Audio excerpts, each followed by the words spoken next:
of the Russian Federation, and I give the floor now to the representative of the United States. Thank you, Madam President, and thank you, Secretary General Antonio Guterres, Assistant Secretary General Miroslav Jenca, and Director General Rafael Grossi, for your continued attention on this urgent matter of international peace and security.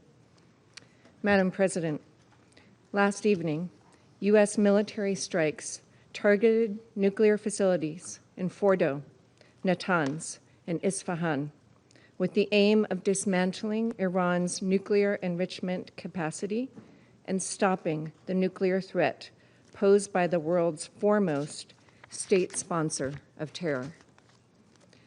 This operation sought to eliminate a long-standing but rapidly escalating source of global insecurity and to aid our ally Israel in our inherent right of collective self-defense, consistent with the UN Charter.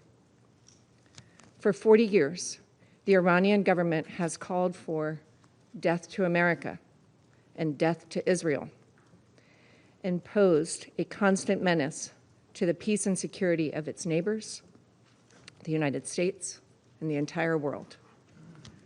Iran has attacked Israel with hundreds of ballistic missiles and through terrorist proxies. For decades, Iran has been responsible for misery and countless deaths across the Middle East. Iran's government and its proxies have also killed numerous Americans, including American service members in Iraq and Afghanistan. In recent weeks, Iranian officials have intensified their hostile bluster and rhetoric.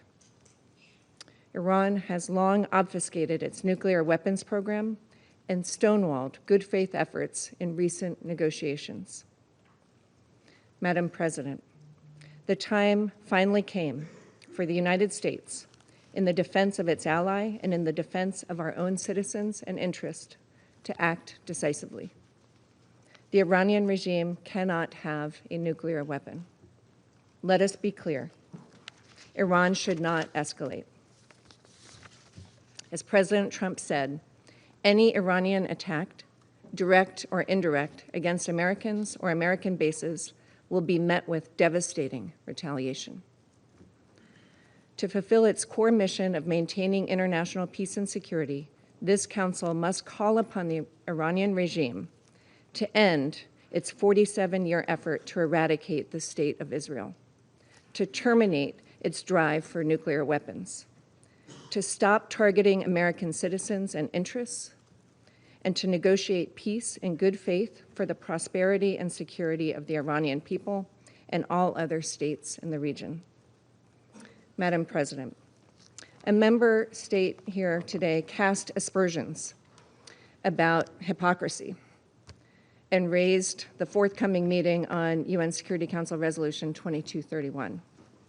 In that regard, I would point out that the recent IAEA report on verification and monitoring of Iran's noncompliance with obligatory nuclear safeguards shows clearly that Iran has been continuing to accelerate its nuclear activities without any credible civilian justification. We look forward to discussing the implications of this report and its broader implications on Tuesday, when the Secretariat briefs on the report on implementation of UNSCR 2231. Thank you, Madam President. I thank the representative of the United States for her statement, and I give the floor now to the representative of Slovenia. Thank you, Madam President. Secretary General, thank you very much for your remarks.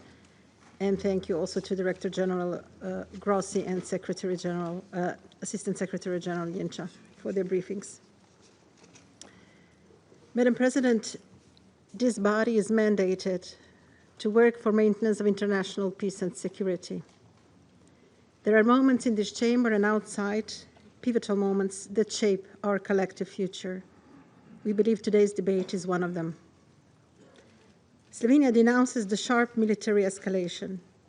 This escalation risks to further exacerbate an already extremely dangerous and unstable regional situation and is threatening international peace and security.